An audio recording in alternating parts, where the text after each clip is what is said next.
할렐루야! 오늘은 부활에 대한 믿음, 소망, 사랑에 대한 하나님의 말씀을 증거하겠습니다. 나이가 지긋한 노교수가 학생들에게 묻습니다. 아버지는 매독과 알코올 중독에 걸려있고 어머니는 폐결핵을 앓고 있고 첫째 아이는 태어난 지 얼마 안 돼서 폐결핵으로 죽었습니다.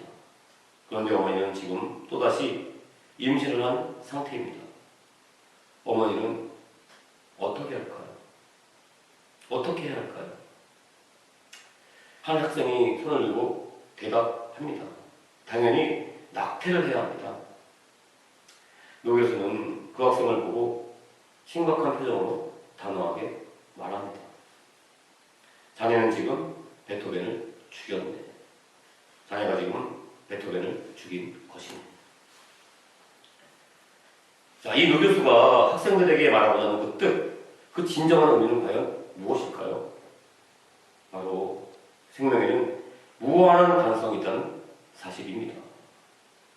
현실의 눈으로 보면 도저히 살 수 없을 것만 같은 낙담과 절망의 상황, 환경에 처했을지라도 생명, 특히 하나님이 주신 생명에는 무한한 가능성이 있다는 사실입니다. 이 가능성을 믿음의 눈으로 보게 되면 소망이 생기고 그 소망은 결국 베토벤과 같은 위대한 작곡가를 만들어내게 됩니다. 로마서 5장 4절 말씀입니다. 다만 이뿐 아니라 우리가 환난 중에도 즐거워하나니 이는 환난은 인내를, 인내는 연단을, 연단은 소망을 이룰 줄 알미로다. 지금 현재 코로나19로 인한 환난, 이 환난 또한 현실의 눈으로 보면 낙담이 돼요. 죽음 가운데 절망하게 됩니다. 하지만 오늘 본 말씀 우리는 용기를 얻습니다. 믿음의 소망을 갖게 됩니다. 고린도전서 15장 20절 말씀입니다. 그러나 이제 그리스도께서 죽은 자 가운데서 다시 살아나사 잠자는 자들의 첫 열매가 되셨도다. 자, 이 말씀과 같이 이 코로나19 환난, 이 죽음의 상황 또한 부활의 첫 열매 대신 예수 십자가를 더욱더 믿음으로 소망하게 되면 이 죽음의 환난 가운데서 우리는 새롭게 살아나는 부활의 열매를 맺게 될 줄 믿습니다. 교회역으로 이번 주일은 부활주일입니다. 하지만 사회적 거리두기의 실천 방안으로 우리 교단에서는 이 부활주일을 4월 26일로 연기했습니다. 그래서 이번 주일과 다음 주일 그리고 26일 세 번에 걸쳐서 부활에 대한 말씀을 나누고자 합니다. 부활에 대한 믿음, 소망, 사랑이란 제목으로 말씀을 전하는 가운데 첫 번째, 생명의 가능성을 믿고 소망하면 우리는 부활합니다. 생명의 가능성을 믿고 소망하면 우리는 부활합니다. 사실 하나님의 백성들 뿐 아니라 기독교인들 뿐 아니라 세상 모든 사람들의 가슴 한구석에는 부활을 믿고 소망하는 마음이 분명히 있습니다. 그 마음이 가슴 한구석을 차지하고 있어요. 오늘 본 말씀 다시 한번 읽겠습니다. 그러나 이제 그리스도께서 죽은 자 가운데서 다시 나사 잠자는 자들의 첫 열매가 되셨도다. 자, 이 말씀 가운데 예수님의 부활을 잠자는 자들의 첫 열매, 부활을 굳이 열매, 씨앗으로 비유한 것은 그 씨앗에는 세상 사람들도 공감할 수 있는 부활의 역사가 있기 때문입니다. 추운 겨울 꽁꽁 얼어있는 땅, 그 차가운 땅을 보면, 그 땅만 보면 그 땅에서 아름다운 꽃이 피어나려고는 우리 생각할 수 없어요. 하지만 그 땅 속에는 씨앗이 숨겨져 있습니다. 때가 되면 반드시 봄은 옵니다. 그리고 봄이 오면 꽃들은 반드시 피어나게 된다는 믿음, 이 믿음을 우리는 소망하게 됩니다. 성경에서 가장 대표적으로 믿음의 소망을 이야기하는 말씀은 요셉의 이야기입니다. 형들의 시기와 질투로 말미암아 노예의 자리, 감옥의 자리에 떨어졌어요. 그 자리를 현실으로 보면 모든 것이 끝난 절망의 자리, 죽음의 자리였습니다. 하지만 요셉은 해와 달과 11개의 별이 자신에게 전하는 그 꿈을 믿음으로 소망했기 때문에 결국에는 그 죽음의 자리에서 부활해서 예굽의 국무총리 자리에 부르게 됩니다. 다만 있구나, 다만 있구나. 정말 이 부활에 대한 말씀을 준비하면서 너무나 감사했던 것은 요셉의 아버지 야곱의 사랑이 더욱더 마음에 귀하게 와 닿았기 때문입니다. 창세기 30장 11절 말씀입니다. 그의 형들은 시기하되 그의 아버지는 그 말을 간직해 두었더라. 자, 그래서 두 번째, 아가페의 사랑, 하나님의 사랑으로 우리는 부활합니다. 아가페의 사랑, 하나님의 사랑으로 우리는 부활합니다. 아버지 야곱은 아들 요셉을 지극히 사랑했습니다. 요셉의 말을 모든 사람이 다 부정하고 11명의 형제, 11명의 아들 또한 부정하고 시기까지 했어요. 하지만 야곱은 요셉의 말을 사랑으로 마음에 품습니다. 간직합니다. 고린도전서 13장 7절 말씀입니다. 사랑은 모든 것을 참으며 모든 것을 믿으며 모든 것을 바라며 모든 것을 견디느니라. 자, 이 말씀에 나타난 하나님의 사랑, 이 아가페 사랑의 가장 가까운 사랑이 어버이의 사랑입니다. 하지만 대부분의 사람들은 에로스의 사랑을 하고 살아갑니다. 에로스의 사랑은 서로의 유익을 따져요. 그 유익을 주고받는 사랑입니다. 즉 상대방에서 유익을 받아내고자 하는 사랑, 상대방에서 가치를 추구하는 사랑이라고 할 수가 있어요. 하지만 아가페의 사랑은 유익을 따지지 않습니다. 상대방의 그 모든 것, 결정까지도 믿음과 소망으로 품는 사랑, 즉 상대방에게 주고자 하는 사랑, 상대방에게 가치를 부여하는 사랑이라고 할 수가 있습니다. 모든 인류에게 이 참 가치를 부여한 가장 대표적인 아가페의 사랑은 예수 십자가의 사랑입니다.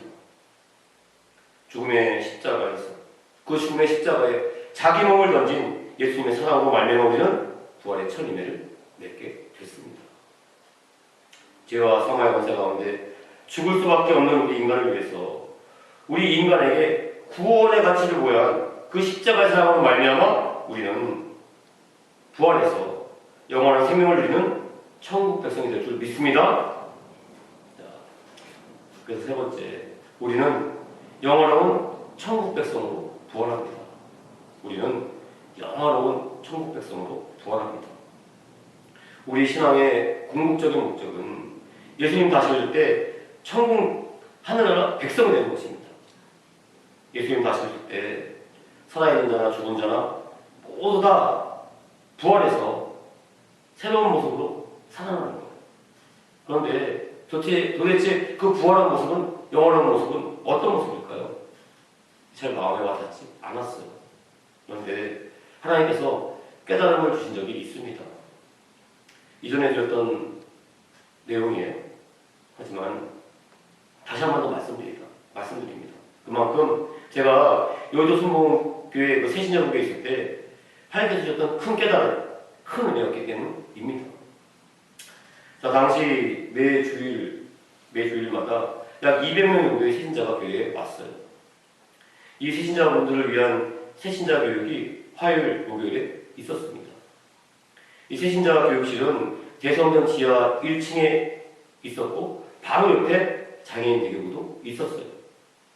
장애인 대교구에서는 매주 화요일마다 목욕 봉사를 했었습니다. 혼자서 목욕할 수 없을 정도의 중증의 장애를 가진 성도님들을 위해서 장애인 대교실 안에 장애인 전용 목욕탕을 만들어 뒀었어요. 새신자 교육을 좀 더 준비하기 위해서 평상시보다 조금 일찍 내려왔어요. 새신자 교육 준비를 어느 정도 마치고 복도에 나와서 앉아 있는데 갑자기 정말 심한 그 중증의 장애인들이 장애인 대교로 들어가는 것을 보게 됐습니다. 물론 도우미도 있어요. 도우미가 있었어요.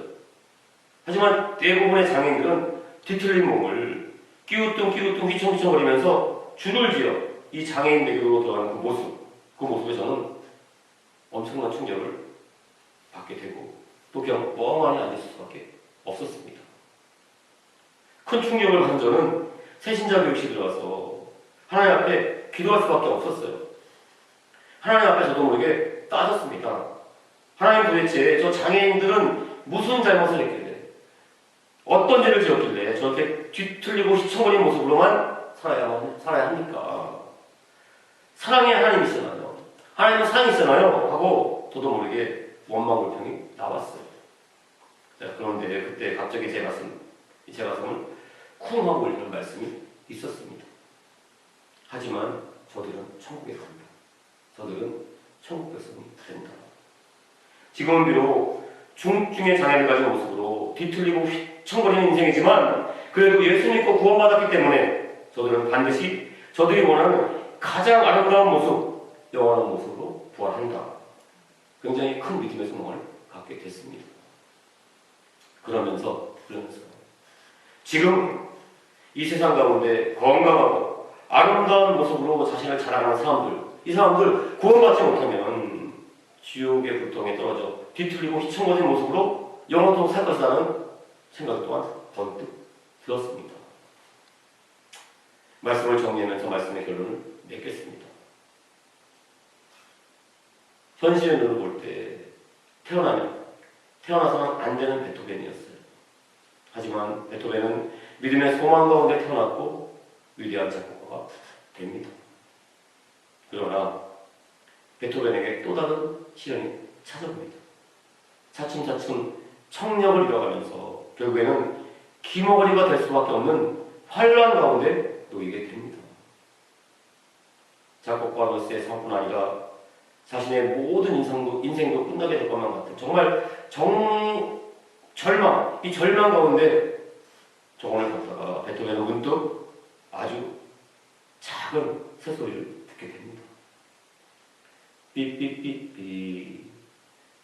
베토벤은 순간 아주 작게 삐삐삐삐 하고 들리는 새소리에서 솔솔솔미 하고 음악적 영광을 얻게 됩니다. 영광을 얻은 베토벤은 음악에 대한 사랑을 회복하고 다시 한 번 더 작곡에 대한 믿음의 소망을 갖게 됩니다. 귀가 잘 들리지 않았음에도 불구하고 음악에 대한 사랑, 작곡에 대한 믿음의 소망으로 탄생한 곡이 바로 삐삐삐삐, 즉 쾅쾅쾅 파 하고 시작하는 그 위대한 운명 교향곡입니다. 당시 사람들은 운명 교향곡을 듣고 이렇게 말했습니다. 나폴레옹은 대포 소리로 세상을 놀라게 했고 베토벤은 새소리로 인류를 놀라게 했다. 자, 우리 성도님들, 새소리와 같은 세미한 하나님의 음성에 더욱더 귀 기울이시길 예수님의 이름으로 축원드립니다. 우리 삶의 자리 가운데 코로나19 같은 환란은 운명처럼 찾아올 수가 있어요. 하지만 그때 절망의 눈으로 환경을 그리고 내 자신을 바라보시기를 마시기를 예수님의 이름으로 축원드립니다. 하나님의 사랑을 더욱더 믿음으로 소망하시기를 예수님의 이름으로 축원드립니다. 우리 성도님의 삶의 자리 가운데도 반드시 부활의 역사는 일어날 줄 믿습니다. 예수님 다시 오시면 우리는 우리가 원하는 가장 아름답고 영원한 모습으로 부활해서 하나님 나라 저 천국에서 영원토록 살게 될 줄 믿습니다. 기도하겠습니다. 하나님 아버지 감사합니다. 아버지 하나님 더욱더 부활에 대한 믿음, 소망, 사랑을 갖게 하여 주시어서 이 세상 가운데 살아가면서 환란은 우리 가운데 끊임없이 닥쳐옵니다. 죽을 것 같은 절망 가운데 빠질 때가 있습니다. 하지만 그때마다 더욱더 예수 십자가 굳게 붙들고 아버지 하나님 그 예수님께서 주시는 부활의 열매를 우리 마음 가운데 붙게 하여 주셔서 그리고 우리 삶의 자리 가운데도 부활의 역사가 나타나게 하여 주시옵소서. 새롭게 살아가게 하여 주시옵소서. 성령님 인정합니다. 환영합니다. 모셔드립니다. 이 기도 제목 가운데 우리의 삶의 자리 가운데 또 내 안에 불같이 구름같이 정수같이 임하여 주시어서 아버지 하나님 믿음으로 기도합니다. 아버지 하나님 병든 곳 아픈 곳에 믿음의 손을 꽂고 기도하는 가운데 있사오니 이 시간 역사하여 주셔서 너희가 내 이름으로 귀신을 쫓아내며 새 방언을 말하며 무슨 독을 마시며 뱀을 쫓을지라도 해를 입지 않으며 병든 자의 손을 나으리라 하나님 말씀 이 시간에 의지하오니 아버지 하나님 언제든 그 손 가운데 십자가의 이름으로 덮어 주시어서 치료의 방선을 비추어 주시어서 깨끗이 회복되고 낫게 하여 주시어서 나사렛 예수 그리스도 이름으로 명하오니 도덕과 촉한 원수방에 떠나갈지어다 회복될지어다 깨끗하게 나오는 지어다. 아버지 하나님 동안 감사합니다. 가슴에 손을 얹고 기도합니다. 아버지 하나님 의지가 답답고 껄껄한 마음 갖고 나왔습니다. 삶의 고통과 환난과 문제를 갖고 나왔습니다. 하지만 그 모든 것이 하나님께서 주시는 축복의 통로인 줄 믿습니다. 우리 가운데 고통, 환난 또 문제가 있기에 하나님께 기도하오니 그 모든 것이 도리어 축복의 통로가 되게 하여 주시어서 하나님께서 우리 가운데 큰 축복으로 역사할 줄 믿습니다. 또한 아버지 하나님 하나님이 그 뜻과 계획을 세울지라도 발걸음을 인도하시는 줄은 우리 야야 말씀하셨습니다. 우리 하나님의 귀한 백성들 마음 가운데 세운 계획이 있고 꿈이 있고 아버지 목표가 있습니다. 하나하나 인도하여 주시어서 성령이 이끌어 주시어서 자라나와 치우치지 않도록 아버지 하나님 역사에 주시며 정말 목적지까지 무사히 도착하도록 하나님께서 그 발걸음 인도하여 주시어서 또한 우리 귀한 하나님의 백성들 자녀를 놓고 기도합니다. 우리 자녀들 축복하여 주셔서 어딜 가든지 멀리 되게 하여 주시며 더욱더 어머니 아버지의 사랑을 잘 그 믿음을 그 은혜를 잘 본받게 하여 주시며 아버지 하나님 받은 바 사랑과 은혜를 베풀고 나는 귀한 손길 입술에 고백되게 하여 주시옵소서. 아버지 하나님 우리 교회도 손복음 공대교회 아버지 하나님 더욱더 축복하여 주시옵소서. 더욱더 아버지 사명 감당을 원합니다. 내가 숨을 쉬면 세상에 숨을 다는 이 사명 감당을 원하는 가운데 있사오니 더욱더 은혜가 우리 교회를 통해서 세상을 접실 수 있도록 아버지 하나님 역사하여 주시옵소서. 우리 하나님의 귀한 백성들 아버지 하나님 부활의 그 영광이 임하는 삶의 자리를 좀 믿습니다. 아버지 하나님 코로나19 가운데 우리가 심히 힘들고 어려운 하나하나의 시간을 보내고 있지만 이 또 시간 동안 하나님 계신 하나의 큰 은혜인 줄 믿습니다. 아버지 이 고난을 하나님 은혜 가운데 잘 이기고 승리함으로 말미암아 아버지께 영광을 돌리게 하여 주시며 삶의 자리 가운데 더욱더 부활 새롭게 살아나는 모든 것들이 은혜로 펼쳐지게 하여 주셔서 한 주간도 하나님의 말씀 가운데 승리하는 복된 하루가 되게 하여 주셔서 감사하며 예수님의 이름으로 기도하옵나이다. 아멘.